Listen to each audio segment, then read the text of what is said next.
Yo, yo, yo, what's good, everybody? Welcome back to the Celtics Chronicle podcast.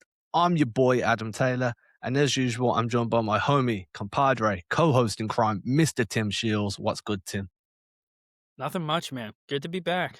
I'm Back into the living, man. swing, man. We're Hell living. We yeah. out here Hell living. yeah. It's the off season. It's the off season while the season's still going on. For Celtics fans, this is uncharted territory over the last like 5, 6, 7 years. It's rare we've had to put up with this much basketball where the Celtics are not playing basketball. And in return, we get a bunch of rumors nonstop, day after day after day after day. Tim, how you coping? Every day. Every day. Every day I wake up and I hope that we just don't have to deal with any more ridiculous trade ideas. You know which ones I'm talking about. But, just taking the news as it comes. A lot of this is just going to be speculation. This is just what it is in the offseason, unfortunately. And from a fortunate standpoint, the Celtics fans usually don't have to deal with this. But this season, we have to. This is a first-round exit. First time in a while. Last time this happened was at the hands of the Brooklyn Nets. And there Oof. was some sweeping changes following that season. Do you know what I mean? So, like, Mhm. we've been here before, but not for a minute. What I will say is, even when the Celtics do well, there's trade rumors, and Jaylen Brown has been at the forefront of them for the majority of his time in Boston. It's just been the way it is. No one with any sense would talk about trading Jason Tatum even after his Achilles injury, just because, okay, his shot didn't fall at a ridiculous level during the postseason, but the way he played during the playoffs, it was everybody was praising just the level of control, the court vision, the way he was picking out passes. Trading him when he looked that good, knowing that he's got a full off season to kind of ramp up, is just ridiculous talk. So if you're talking about trading Jason Tatum, please take a look in the mirror. Unfortunately, that does mean that there's going to be more conversation about trading Jaylen Brown. And we've been here many times, and Jaylen Brown has weathered the storm and remained on the team. What I will say is this feels like there's a chance it could actually happen, though, mainly because of the Giannis stuff that's going around, but also because of the contract extension that is due. We've talked about both of these things. If you're new to this channel, click onto the channel. There's trade packages, there's explanations of this contract extension that he's got. But one thing we haven't spoke about, and it's kind of semi-old news now, but I feel like it's still fresh enough that we can definitely weigh in, is there's a reported 3 teams that hold genuine interest in Tatum. And those 3 teams are, And Brown. sorry, in Brown. And those 3 teams are The Rockets, the Trailblazers, and the Hawks. Hawks I've kind of seen from a mile away, but yeah. the Rockets, the Trailblazers, and the Hawks. And one that I saw today from Sean Devaney over at heavy.com. And for anyone that doesn't know Sean, back in the day, he was like this really good insider over at Sporting News. Obviously, time moves on, people kind of forget who people are. When he writes about talking with GMs, it's because back in the day, he genuinely built those connections. So just take that how you will. What I will say is that he kind of mentioned the Golden State Warriors as well, just a team that needs somebody younger. They've got a bunch of draft assets, a bunch of young players that they can throw around. Maybe not picking Jaylen Brown straight up, but as like a 3-team deal, they could work as a facilitator to bring Brown there, assuming they can move on from Jimmy Butler. We can touch on that towards the end, but we've still got these 3 teams: the Hawks, the Blazers, and the Rockets. And when we're looking at this from a situation of where JB would fit most, obviously we're going to go the Hawks first. But I actually think Portland are a really intriguing team. Portland makes a lot of sense just because they have another layer to them. Like, they have enough young talent that they can throw assets into a deal, make it work. They have a ton of picks between the Dame Lillard trade, between the trade with the Celtics. They've got a lot of assets built up there, and they have a really young core. So right now, financially, this would be the moment where you'd want to go in on a star. And for them, they don't have any kind of logjam where adding Jaylen Brown to the mix hurts them. I think, if anything, adding another star of Jaylen Brown's caliber to that team just makes all the sense in the world. It is an intriguing matchup. They made a lot of noise in the offseason, or the postseason, so to speak, and they're a team that I could definitely see being a legitimate threat. They need another veteran voice in that locker room. It'd be kind of cool to see Drew and JB back together, I guess, if you Yeah. want to root for that. And, I think there's a lot to like about that kind of trade. In terms of the draft capital, there'd be a lot to go around. But from a Celtics perspective, again, I wonder if it just stops with 2 teams. Where any of these JB moves, it has to be a 3-teamer. Because again, like we talked about before, that Giannis trade stuff is not going away that shadow's hanging over all these rumors. I got you back. You disappeared for a moment. We can carry on, don't we? Yeah. One thing I will say is there's also rumors out there that Portland want Giannis, and they have more than enough. Don't forget, Portland have most of Milwaukee's draft picks, so they could just give Milwaukee back the draft picks that they gave up in that Dame trade a few years back. They also have the young guys where they can throw in pieces to try and bring Giannis there. They're actually a really good landing spot for a straight up deal with Milwaukee to bring Giannis. Now, if you ask me, I don't understand why you'd look at what happened with Giannis and Dame in Milwaukee and be like, yo, let's run that back. Different supporting cast, but let's run that back when it wasn't exactly great in Milwaukee. But hey, that's their decision to make. Their front office is going through a whole load of shit anyway because everyone there seems to be incredibly cheap when it comes to spending money. What I will say as well is the Celtics could look at this and be like, right, we want a point guard, we want a big man.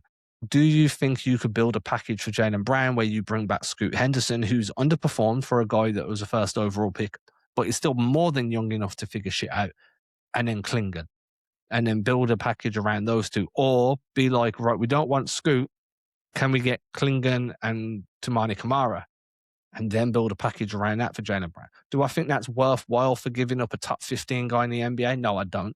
And I don't think the Celtics really need the draft capital unless Bradley plans on kind of packaging that and then flipping that for another guy down the road. But these are trade talks that could happen where I actually think Portland are a better fit for a trade directly with Milwaukee than what they are directly with Boston. The only way it could work otherwise is Brown going to Portland, some players from Portland going over to Milwaukee, and then Giannis coming to Boston. But why would Portland do that if they have interest in Giannis anyway? So a lot would depend there. But I think a 3-team deal between those three has some legs in terms of it could be viable. I'm just not sure why Portland would facilitate another team getting a player that's reportedly one of their targets themselves. I think the only instance it would be that way, where Portland would facilitate as a third team instead of just outright trading for Giannis, would be if Giannis didn't want to go to Portland. Yeah. And that's based on everything we've seen reported. There's been no connection between those two teams. Nothing that I've seen, at least tangibly. So that's something to consider for sure. I think another thing that is worth mentioning, only because it got brought up the other day, I think by Keith, and this is less of a Portland thing, but more of a Milwaukee thing, was the fact that the Celtics might have interest in a guy like Bobby Portis.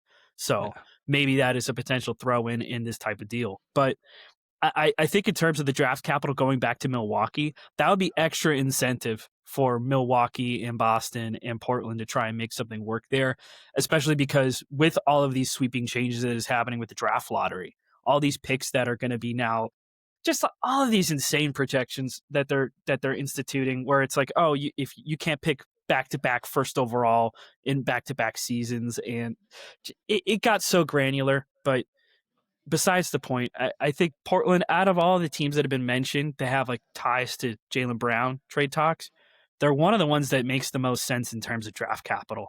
Like outside of Atlanta, that is another location that makes sense for all parties if you're going to move on from Jaylen. And that's really the caveat. I think for me, the reason I like Portland is, and we're going to get to Houston in a moment, the reason I like Portland as a potential either trade candidate or trade facilitating team is because it's a well-traveled road for both Boston and Milwaukee. They're both used to dealing with Portland. Now, granted, it's a different front office at this point, so it might be completely different level of interactions. It's different relationships now, but Boston has a track record in recent years of dealing with Portland, and so does Milwaukee. And maybe they could work as like a connective tissue to facilitate whatever. Now, look, I'm not 100% I want Giannis in Boston, but would I be upset if it happened and a throwing kind of came your way as well, a Bobby Portis or whatever? Probably not. And if you're Portland and Giannis says, no, I don't want to play for you, then Jaylen Brown is kind of a great consolation prize, like ridiculous. Oh, we're not getting a top 5 guy, but here's a top 15 guy for helping make the deal work, right? So I'd be completely okay with it. I think for Atlanta, though, I really struggle because it makes complete sense why Brown would want to go to Atlanta. I've struggled to see why Atlanta would do a deal for Brown now, just after kind of kickstarting this youth movement, moving on from Kristaps, moving on from Trae Young. They're building around a much younger core right now, and bringing Brown in kind of feels like they're hitting turbo on that timeline. And I'm just not sure whether they'd want to do that considering the moves it took to put them in the position they are now. They're kind of banking on for good, solid pickups around the edges and then internal development to take them to that next level. Bringing Brown back does change that dynamic. The one thing I will say is Brown clearly loved working with players of that age this year and kind of on that development track. So he would probably really embrace the role as the on-court leader, the locker room leader, especially for his hometown team. So there's reasons to talk yourself into it, but there's also reasons to talk yourself out of it at the same time. Yeah, for sure. And I think Atlanta, because of all the wings that they have, that's really where the question is like, where does he fit into that plan? Jalen Johnson had an amazing season. Dyson Daniels also had a really, really great season as well. And those are guys where how does adding a guy of Jaylen Brown's caliber and usage rate into that offense change things? Are you putting the ball mainly in Dyson Daniels and Jalen Johnson's hands? Are those the guys who are going to be setting the table for Jaylen Brown? What's his usage going to be looking like? Is he going to buy into that role as a finisher? Is that what he's going to do now because he's in Atlanta and he's the face of that franchise if he makes that move? There's a lot of different factors at play, and you have to just consider. The only other thing I will say about Atlanta is when you look at the roster they've got, there's no guarantee that Dyson Daniels is going to be on that team because Boston might want Dyson Daniels in a Jaylen Brown trade. I I know would like for a that. fact I would want Dyson Daniels in any deal for Jaylen Brown just because of what he did, sorry, in his season with Atlanta last year, the way he could replicate some of what you lost in Marcus Smart and Drew Holiday over the years and give you somebody that's going to play perfectly alongside a guy like Derek White. And then you're going to need more back as well because you're going to have to make money work and you're picking up a top 15 guy. Boston aren't just going to hand him over to you. And again, is this a free team deal? So there's a lot to look at. And that's why I think Atlanta is actually a really hard sell for me, because while it makes sense for Brown in a personal term, it doesn't make sense for Boston or Atlanta really in terms of a basketball construction standpoint. And that's kind of where I am with it. Obviously, I could be wrong. Atlanta might be like, yep, let's bring back the guy from like a hometown hero. We're going to make him the featured part of the offense and we're going to move on. And that leads us to Houston, where you've got Ime Udoka, and who has coached Jaylen Brown before. They have guys that Boston would very happily want to take back as part of a deal and know they are not named Kevin Durant. And they have the ability to match salaries quite easily. For me, any deal involving a Jaylen Brown to Houston, assuming it's not a free team trade where Giannis is coming to Boston or whatever, has to start and end with Alper and Sengun. If you're not getting Sengun as part of that deal, there is no deal to be discussed. That, as far as I'm concerned, it has to start there. And then we can start rounding out to see what a package is going to look like. But it doesn't get started without Sengun as part of the deal. Yeah, he's got to be the centerpiece, and especially for Boston, like that's adding at a strength or adding at a position where you don't have a lot of strength.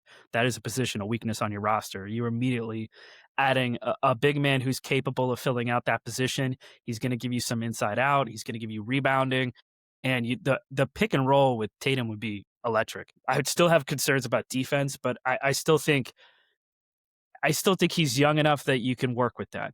And I think you're adding again at a position of weakness on your roster.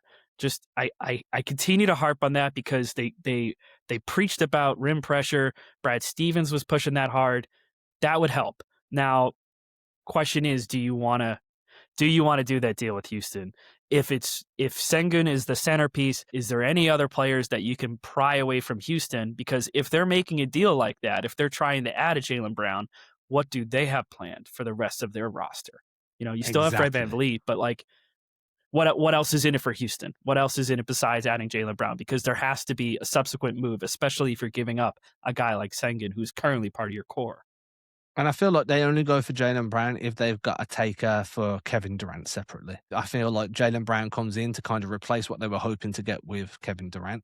Now, for me, again, if Sengun's not on the table in a deal like this, then it doesn't get started unless it's a free team move where Giannis is coming to Boston. Then you can obviously do what you need to do to make the money work. Now, I think that the good thing about Houston and Portland, when we're talking about either of these teams, is if Jaylen Brown goes there, you only play him twice a year. Yeah, he's out of your conference. He's out of conference. If he goes to Atlanta, you got to see that dude 4 times a year, 4 times a year, depending on how the season schedule shakes out.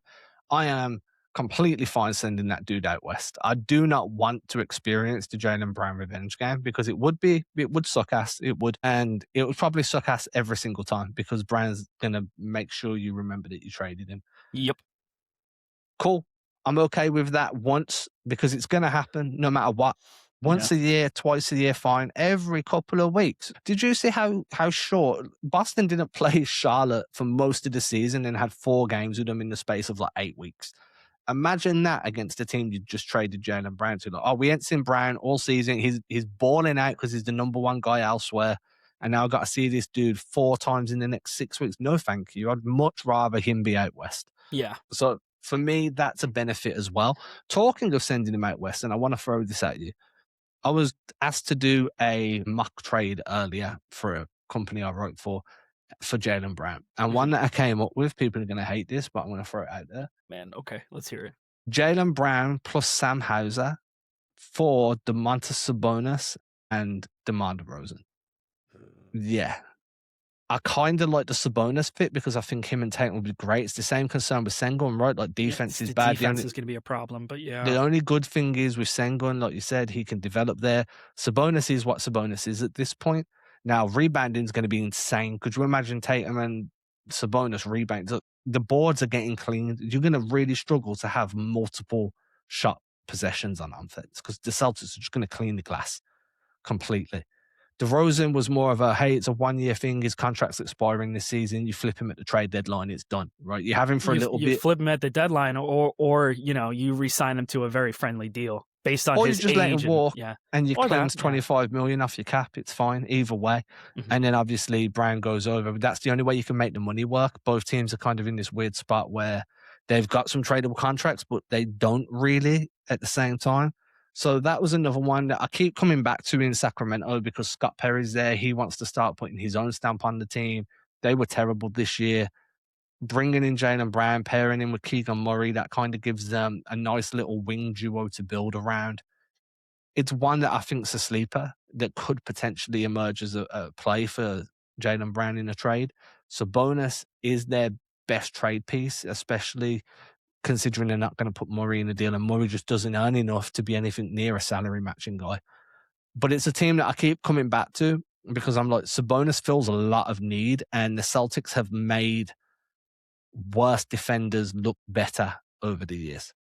Yeah, if you've been able to get any kind of serviceable minutes out of guys like, I mean, hell, if we really want to go there, Ennis Cantor, Ennis Freedom, Yeah. whatever the heck he's going by these days. I mean, shit, Anthony Simon started playing good defense for the first Yeah. time in his career. Do you know what I mean? And the stats actually like supported that. Like we were Yeah, all like concerned about that leading up into the season, and those numbers got better. So, and not to throw shade at him either, but Sabonis is clearly a more established player. He's much more talented, at least on offense. But that's kind of the risk that you take when you go ahead and you move for a guy like Sabonis. Do you think that fixes your team? Does that balance your roster enough? And do you take on, DeMar DeRozan? Very solid player still. He fits a certain role. He's a veteran presence. He's able to bring that mid range, which he's a god in. So you'd love that. You'd welcome that. And he'd be capable of buying into whatever role you need him to be. Is it the sexiest trade? No. But it is definitely an option that they should consider. I don't think that it's not the sweetest deal, I would say. I no, think not at there'd all. have to be more draft capital. And again, it's a similar situation to Houston where if you're moving on from a centerpiece like that, quite literally your center, I wonder what else falls into place for Sacramento. And that's really where the questions are. Because that team, talk about a trade just unraveling that whole roster. The trade of Halliburton, the trade of Fox just It just changed that destroyed them. entire. Yeah, the Fox trade in particular was really bad. Really And this is bad. where I'm at with it. Like, there's a reason Brown earns what he earns because it's very easy to talk about two-way players and be like, oh, they're a two-way wing, they're a two-way guy. In reality, there's not many of these guys. When you talk about bringing in whoever you bring up in trade discussions, the general question is, how is the defense going to look? Or if the defense is going to look good, it's because they're not great on offense. Finding a guy that can do both sounds so easy in practice, but when you actually put it into the trade machine and you start really looking around the league, there's only a handful of guys at each position that can really play both ends of the ball at an elite level. They And they all get come paid. they all get paid. And this is why Jaylen Brown is going to be he's on a supermax right now. And this is why this contract extension that's coming up is going to be such a hot topic because, for one, teams very rarely extend guys who are already on a supermax. It's very rare. I don't think I've ever seen it happen. Maybe LeBron. So extending a supermax contract is kind of unheard of in the first place. And extending a contract 3 years away from when we actually are now, like that contract's not kicking in till like 2029, that extension. I don't see why any team would commit $70 million a year for 3 years down the line, 4 years down the line, when you're coming 1 year off a random Jason Tatum injury that happened like that.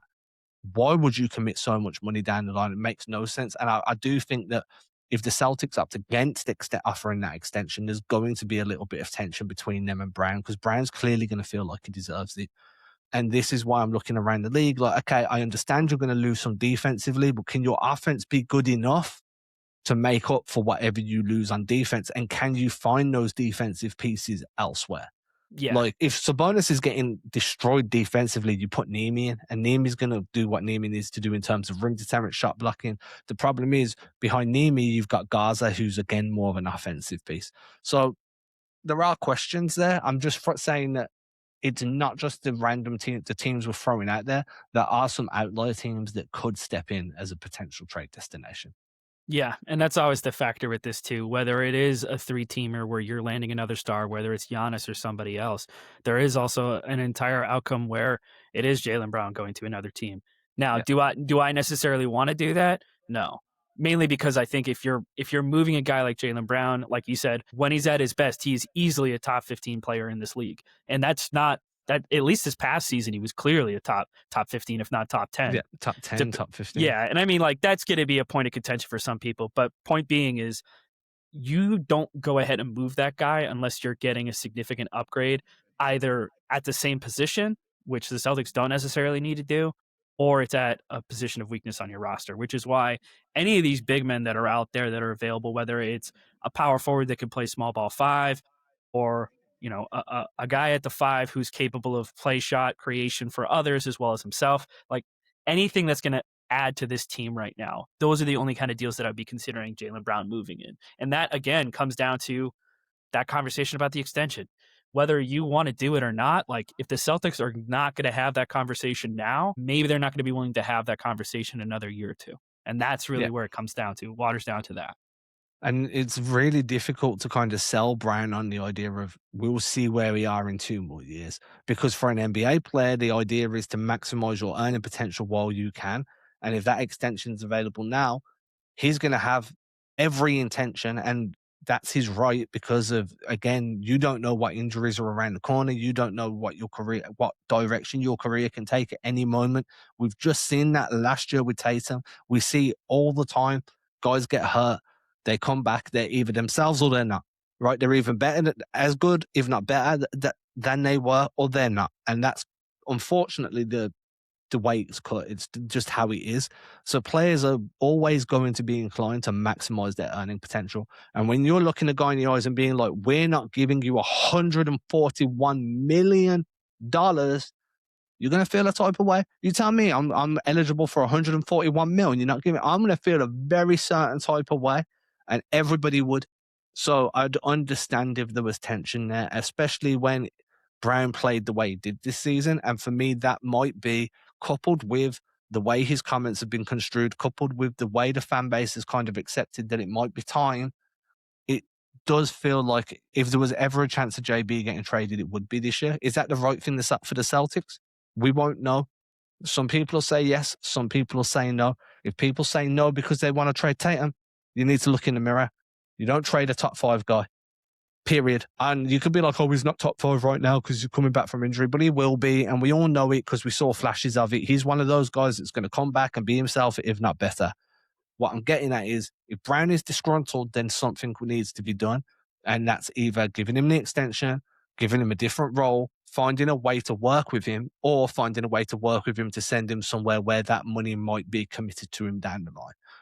That's where I'm at with it right now. I just think that it's more Yeah, than and 3 I think teams that that's could sort of jump where out we're there at and right now. steal him away. Yeah. And I think that's sort of where it's at right now. And I think that's probably where I would leave it as well, is we just don't know in terms of those conversations about happening behind closed doors. If you're not willing to give him the extension after the season he's had, then there might not be another time to even have legitimate trade conversations. He's still on the books for 3 more years. You have control there. If he gets traded to another team, you're gonna be able to extend him when he gets there if you want to. That's kinda where it is, and it's a tough spot to be in. This is probably the closest I've felt to Jaylen Brown getting traded since that series against Miami, where things fell Yeah. apart because the noise was really, really loud then, and the noise seems to be even louder now, just overall.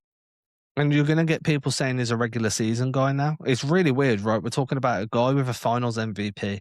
Yep. And I've seen people be like, oh, well, he showed he was only a regular season player because the Celtics were. No, dude, it don't work like that. It doesn't work like he's a better player than Tatum because he got a finals MVP. It doesn't work like he's a regular season guy because he got eliminated in the first round with Tatum on the bench in that game seven. Neither one of those things are true. The truth is somewhere in the middle. And again, I think that his trade value is going to be through the roof this year because of how well he played last season. And Boston are either going to capitalize on that or they're not. And teams are either going to put in their offer sheets or they're not. And it's going to be a really weird summer. And I kind of feel sorry for JB because this is like the 11th time that this has happened or something stupid. I'm just pulling that number out of thin air. But with that, let us know. Would you trade Jaylen Brown? If you would, to what team? Would you want Giannis? Would you want a team to give us a package of their own guys? Or do you think keeping him is the best bet and trying to rebuild around Tatum and Brown? I know a lot of people are starting to sour on that, but that doesn't mean everybody. Twitter is very much the vocal minority of fans. With that being said, I'm your boy Adam Taylor. This my homie Tim Shields. Sorry, Tim. My homie Tim Shields. Make sure you show some love to the channel, hit subscribe. If you scroll down, you'll see a link to the newsletter. Subscribe there too, get my thoughts in written form multiple times a week, and we will catch you again, hopefully tomorrow, if not very soon. Deuces. Cheers.